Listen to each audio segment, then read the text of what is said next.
أعوذ بالله من الشيطان الرجيم بسم الله الرحمن الرحيم الحمد لله رب العالمين والصلاة والسلام على رسولنا محمد وعلى آله وأصحابه أجمعين السلام عليكم ورحمة الله وبركاته Ahiret Seferi isimli dersimizni davam etemiz. Azgina esga tushirib ketik. O'tgan darsda olgan temalarni aytgan edik. Payg'ambarimizning bir hadisin oldik. Ul aytdi: agar degan birarigiz o'zining qardashin kafinlasa, uni tursa, ul uni yetarlik to'qimaga tursin degan edi. Ham shulay yo'q payg'ambarimizning boshqa hadisi kela, agar degan janoza namozi o'qilsa, ham shundan so'ng jilkalarini ko'tarib, ul kishini, ul mayitni olib ketsalar, agar degan ul izgi jon bo'lgan bo'lsa, aytir: qaddimuni, meni alga itarigiz deb shushi jon shulay endashir. Agar degan ul xayrsiz jonlardan bo'lsa, ul vaqtda qishqirir: ay qayg'i bo'lsin, qoya ani iltasiz deyar. Ham aning tavushin barcha bo'lgan jon iyalari da eshitir. İlla da magar kishidan qola, agar da kishi shushi jonning aytgan so'zlarini eshitsa, albatta ul halak bo'lar edi. Ham shulay yo'q payg'ambarimizning boshqa hadisida aytib ketdik. Ul aytdi: janoza namozin tezlatigiz, ya'ni bunda kira janoza namozida vaqtida o'qu, ham o'lgandan so'ng tez arada ani jirlavga tirishu. Agar degan ul xayrli kishi bo'lsa, ul vaqtda siz ani Allohning rahmatini oshiqtirgan bo'lursiz. Agar degan ul xayrsiz bandalardan bo'lsa, ul vaqtda o'zingizning jilkagizdan shushi xayrsiz jondan qutulursiz deb aytgan edi. Ham shundan so'ng olib ketdik shiratdagi temani. Ham aytdik, o'lgan kishilar, arvohlar, ular esan kishilarning qilgan amallari bilan foyda ko'ralarmi? Ular birer nishik foydalana olalarmı degan vaqtda olimlar aytdilar, ikki turli dedik. Ham birinchisi, agar degan mayit bo'lgan kishi, o'lgan kishi agar da shu dunyoda yashagan vaqtda nindida bo'lsa, birer nindi sababan qilib qoldirgan bo'lsa, o'zi uchun u vaqtda o'lgandan so'ngda anga ajr savob borib turur dedik. Ham endi ul atala sadaqa jariya, og'ib turushi sadaqa. Og'ib turushi sadaqa deb atala. Agar degan ul nindida bo'lsa masjid tuzib qoldirsa, yoki ko'pir, yoki yo'llar soldirib qoldirgan bo'lsa, yoki birer nindi kitob yozib, ham kishilar shu kitobdan, shu ilmdan foydalansalar, ul tuzib qoldirgan ayberlardan foydalana turgan bo'lsalar, albatta o'zi o'lgandan so'ngda shu foydalanilgan sayin anga ajr savobi borib turadi. Ham shulay agar degan ul birer nindi og'ash hiç yo'q g'adi og'ashqina o'tirtib qoldirgan bo'lsa da, shu og'ashning ko'lagasida yol etgan qushlar, yol etgan kishilar sayin anga ajr savob borib turadi. Agar da endi jimish og'ash ekan, albatta shu jimishin oshagan sayin kishilar yoki hayvonlar yoki qushlar oshagan sayin albatta anga ajri borib turacak. Ham ikkinchisi haqida olimlar turli fikrda bo'ldilar, hamda aytdilar, ul da bo'lsa musulmonlarning duo qiluvlari, musulmonlarning o'zlarining qardoshlari uchun qilgan duolari albatta ul borib erishib tura, hamda ularning qilgan istig'forlari, ularning bergan sadaqalari, ro'za tutulari, haj qilulari albatta bular barchasida mayitga bora deb aytib turdilar. Ham endi olimlarning har birisining o'zining dalillari bor. Ham keltirdik bir hadisni.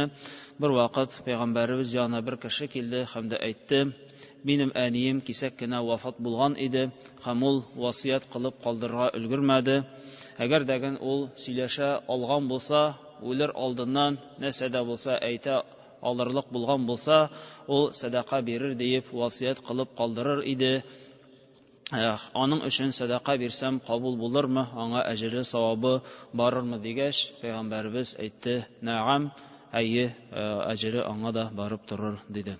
Һәм шулай ук ураза тотуны дагын галимнәр рөхсәт иттеләр. Әгәр дә кем вафат булды һәм ул ураза тота алмый калды, аның инде вәлие, аның якыннары, туганнары ураза тотып, шушы уразаның әҗер савапларын багышласалар, иншаллах ул да инде әҗер савап булып барып торачак диде.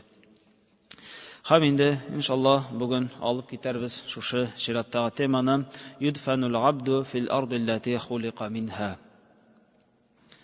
Кеше үзе барлыкка килгән җиргә күмелү хакында.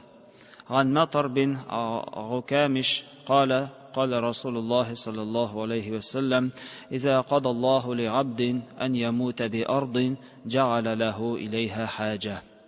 Матар бин Гукамиш исемле кешедән килә, ул әйтте, Аллаһның илчесе әйтте ди, әгәр дәгән Аллаһы Тәгалә берәр кешегә берәр җирлектә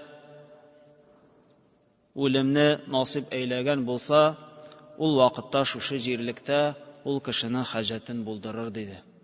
Ул кешенең шушы җирлектә хаҗәтен булдырыр.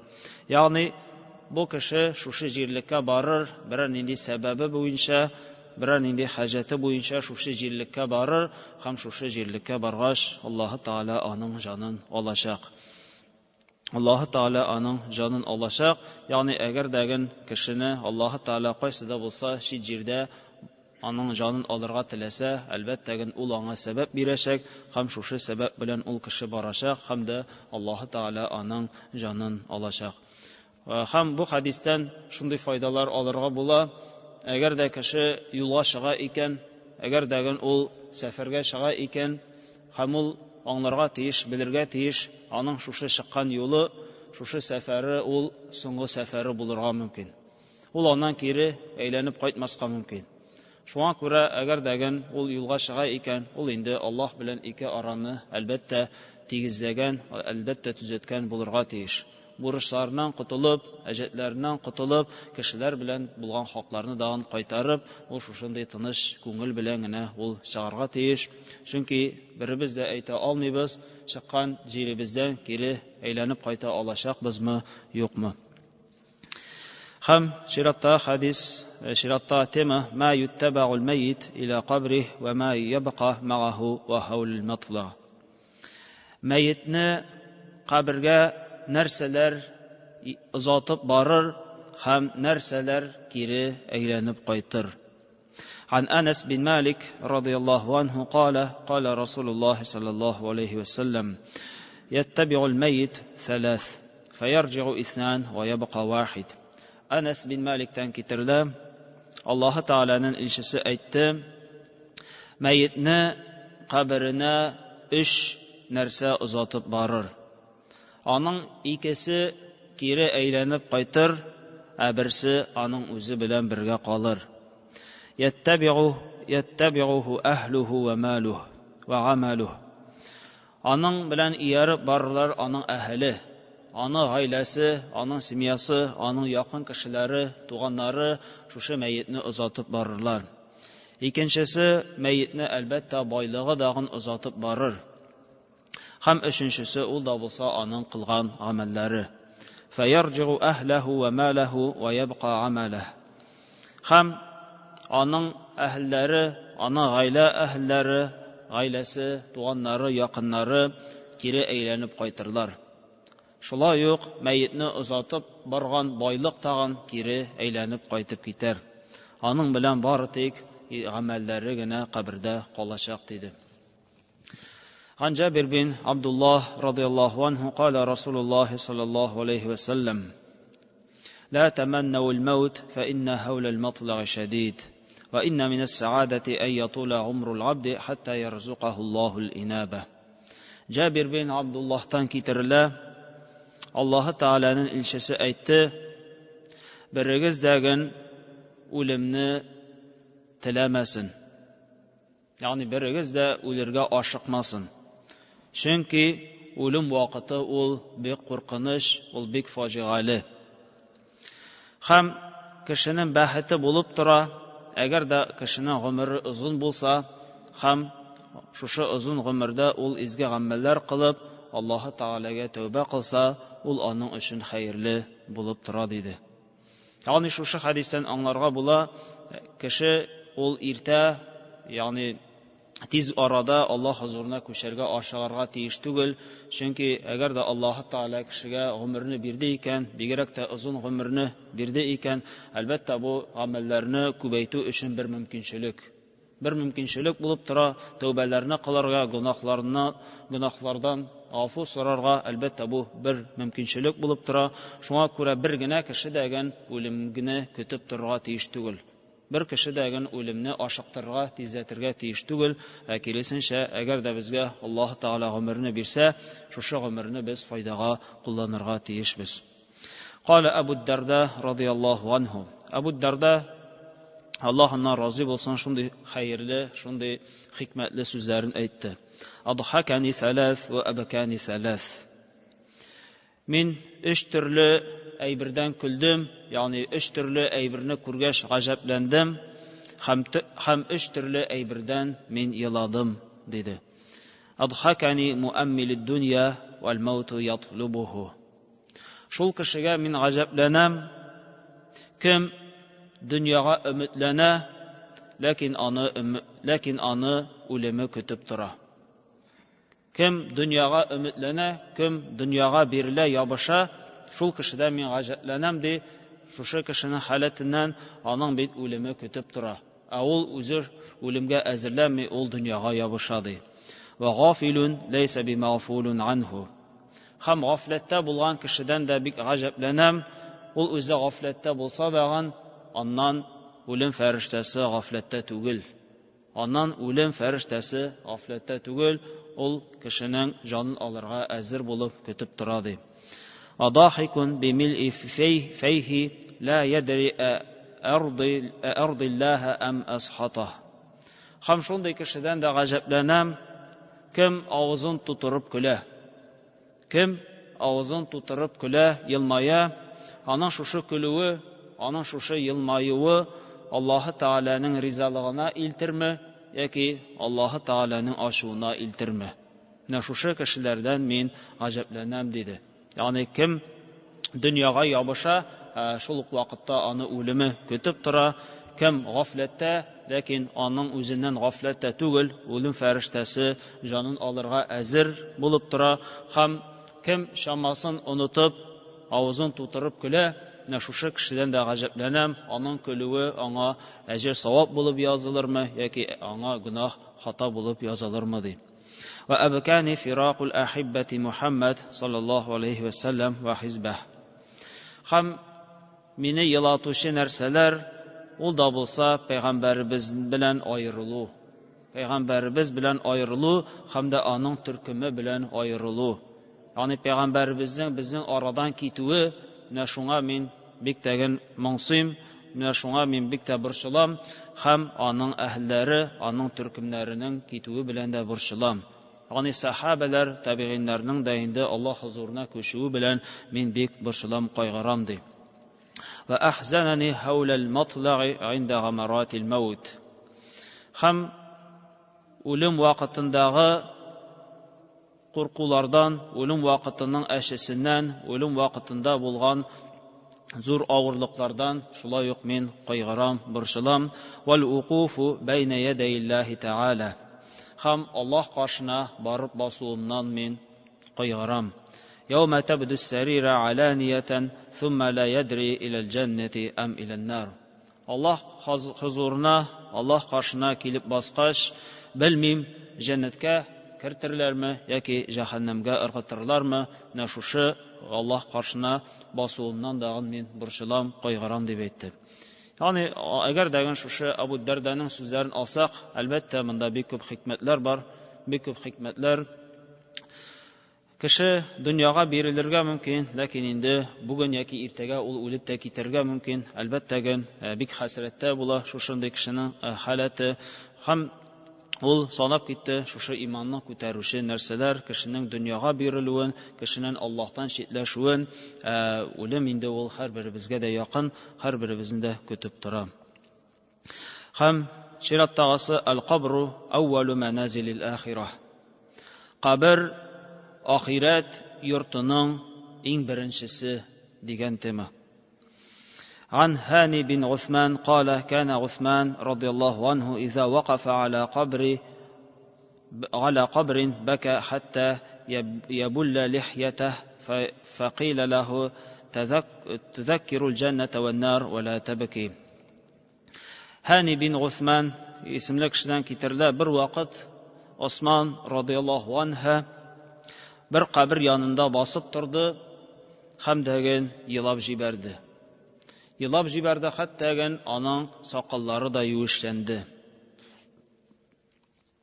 Şundan soň ona ayttılar: Cennet hem cehennem gazabı, cennet turunda hem de cehennem gazaplары hakkında söylegen vakitte sen jılamysan. Сиңа cennet turunda aytsak, iki cehennem turunda aytsak sen jılamysan. Ve tabki min hada.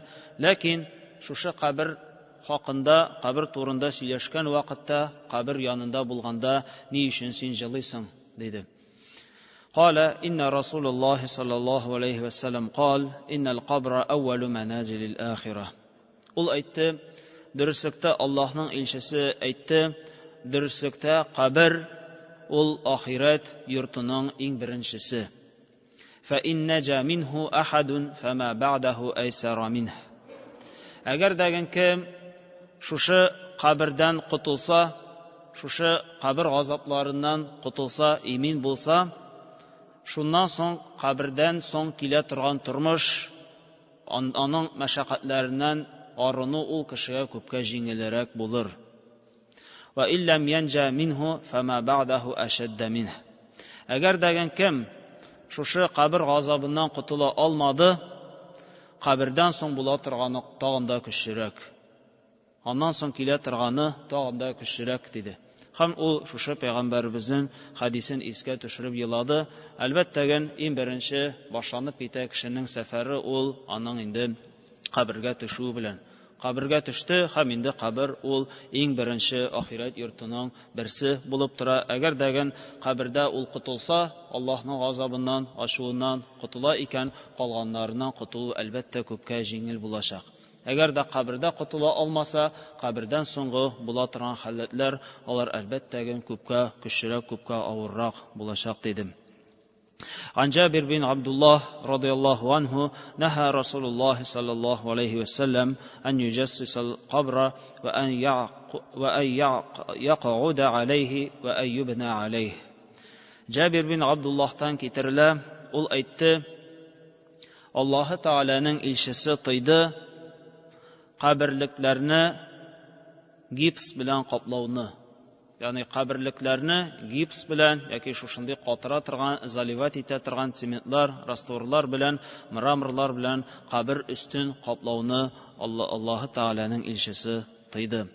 Ham şulay yok kabirlikka oturunu da tıydı. Kabir üstüne oturunu dağın Allah'ın ilçesi tıydı. Ham onun üstüne ne seda bulsa tüzünü, onun üstüne ne seda bulsa bina kılığını şulay ol tıydı dedi. Yukrahu tecsisul qabri lianna zalika minal mubahati ve zinatil hayatil dunya vel kuburu manazilil ahireh. Ham after şu hadiske azgına anlatma kitire hem de ayta kabirliklerini bizev, kabirliklerini mramor bilen yaki şuşunday gips şekilde şuşunday neselerin bilen bizev anı neseler bilendir şulay zor ittirtip, büyük ittirtip tüzü, gururluk maksatından bular elbette dünyanın maturlukları bulup turadı. Lakin kabir ol dünyanın birinci işigi, dünyanın birinci yurtu ve leyse bi mevdi'il mubaha. Hem kabir kabirlikler alar maturluk bilen maqtanıla turgan urunlar tugil. Ve innema yazinul meyyite fi qabrihi amaleh. Dürüstlükte meyyitni kabirinde bizevşi eybiri ul da bulsa anın gameli. Yani şu hadisten şunu anlayız. Kabirlerge nese bilendir kaplap koyu kabirlerini şuşunday gipslar bilen, yaki mramorlar bilen, rastvorlar bilen аларны заливать итеп кую, яки аларның өстенә ниндидер булса әйберләрне төзеп кую, матур булсын, ярактан әллә каян минеке аерылып торсын, минеке күренеп торсын дию, әлбәттә бу тыелган гамәлләрдән. Әлбәттә бу тыелган гамәлләрдән, чөнки матурлыклар әлбәттә инде алар каберлекләр өчен түгел. Каберлекләргә бер нинди дә алар файда китерми, нинди генә матур каберне ясап куйсыннар, ничек кенә аны матур гына бизәмәсеннәр, әлбәттә ул мәеткә бер ничек тә файда китерми. Бер ничек тә файда китерми. Мәеткә бар тик файда китерә аның кылган гамәлләре. Шуңа күрә каберлекләрне алай матур иттереп бизәү, өстләренә нәрсәдер ясау, ул әлбәттә шариат тарафыннан катгый тыела. وقال العلماء يسلم القبر ليعرف كي يحترم ويمنع من الارتفاع الكثير الذي كانت تفعله الجاهلية. Галимнәр әйттеләр, каберлекләрне аз гына өстен өйеп кую ул хәерле эш булып тора. Ягъни кешене җирләгәч, аның каберлеге аз гына калкурак булып торырга тиеш диделәр галимнәр. Аз гына калкурак, аз гына күренебрәк тора торган булырга тиешләр ихтирам итү өчен. Монда кабер икәнлеген белү өчен, монда каберлек өстенә басырга ярамый, өстендә йөрергә ярамый икәнлеген күрсәтеп тору өчен диделәр. Һәм аны шушылай өстенә ию ул шулай ук бик зур халәттә булырга тиеш түгел. Бик зур, бик киң, бик олы дәрәҗәдә ул өелергә тиеш түгел. Әлекегә җаһилият вакытындагы шикелле ди. Дингә хәтлек Пәйгамбәрбез килгәнчә җаһилият вакытында араблар шулай тертеп каберләрен бик бөек иттереп шулай тертеп инде өсләрен ия торган булганнар. Һәм галимнәр әйтте, Пәйгамбәрбез килгәч шушындый эшләр тыелды, каберләрне бик зур иттереп инде өергә кирәкми. Аның максаты өеп куюның ул да булса каберне күрсәтеп тору, монда каберлек аның янында, аның өстендә йөрергә ярамый икәнлеген күрсәтеп тору ихтирам максатыннан гына диделәр. Һәм шираттагысын алыйк, ихтияр макану дафни ва фадлуху фил Мәдинәтил Мунаввара. Җирләнү урынын сайлау, кешенең күмү урынын сайлау һәм Мәдинә шәһәрендә күмүнең җирләүнең фазиләтлеге өстенлеге хакында. عن ابن عمر رضي الله عنهما أن النبي صلى الله عليه وسلم قال: من استطاع أن يموت بالمدينة فليموت بها فإني أشفع لمن مات بها. ابن عمر Allah ondan razı olsun, Peygamberimizin sözlerini getirip Peygamberimiz aytdı. Kim Medine şehirinde, Peygamberimizin Medine şehri hakkında söz var. Kim Medine şehirinde öle olsa, ol anda ölsün. Dürüstlükte min anda ölüşçülerge şefaat kılırmın, dedi. Kimning mümkünçülüğü var, Medine şehirinde ölürge, ol anda ölsün. Dürüstlükte min anda ölüşçülerge şefaat kılırmın, dedi. Hem galimler anlattılar, Peygamberimizin şuşu hadisi nişik anlarga, şefa'a mahsusa bi ehliha, lam yüced men lem yamut biha. Bu, Peygamberimizin mahsus şefaat kılığı hakkında bara, dedi.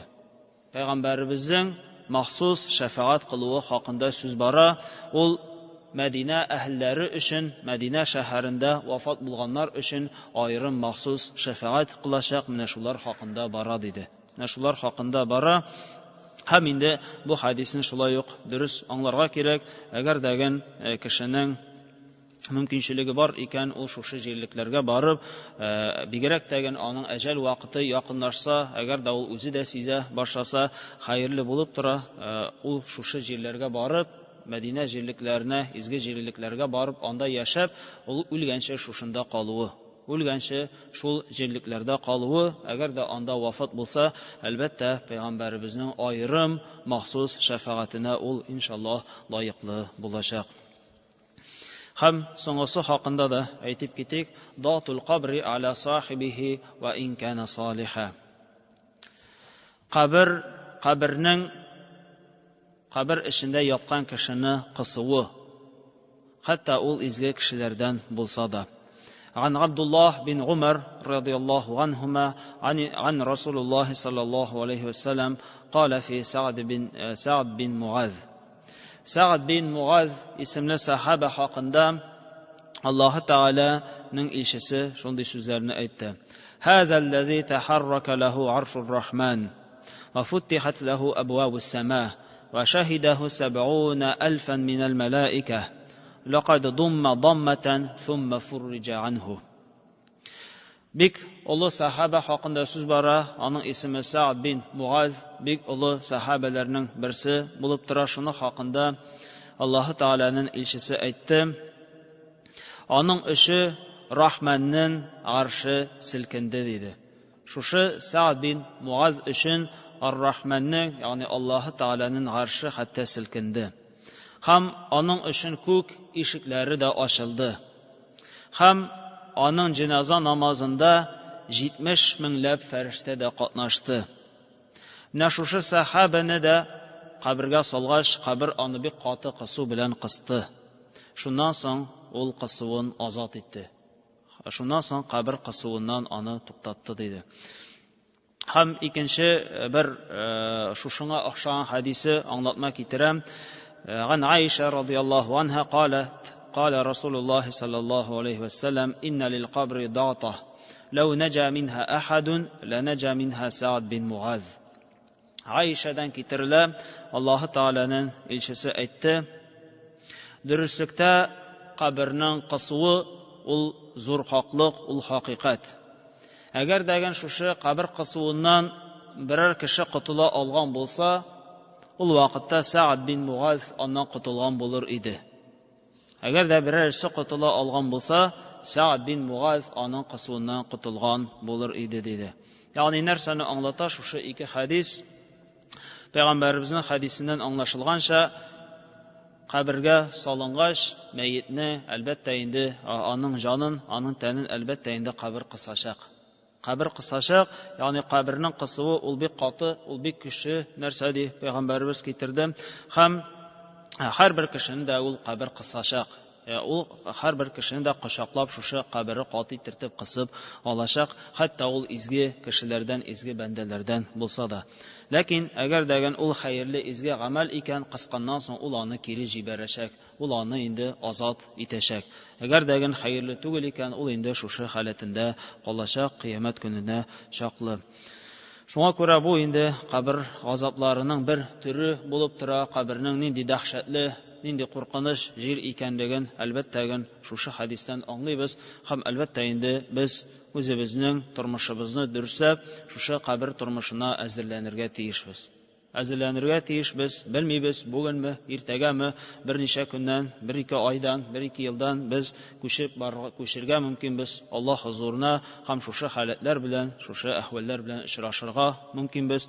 Hem işraşkan vakitte elbette bizim uğrunumuz hayırlı, uğrunlarda hayırlı, yaxşı jirlerde bulsun için Allah Teala'nın koşkanların ötep, peygamberlerden tıyılıp, iki dünyada baht saadetlerine erişilerimizi Allah Teala nasip eylesin. Barakallahu lana ve lekum fil Kur'anil azim ve nefa'na ve iyyakum bil ayati ve zikril hakim. İnnehu huvel gafurur rahim, el cevadul kerim, el aliyyul azim.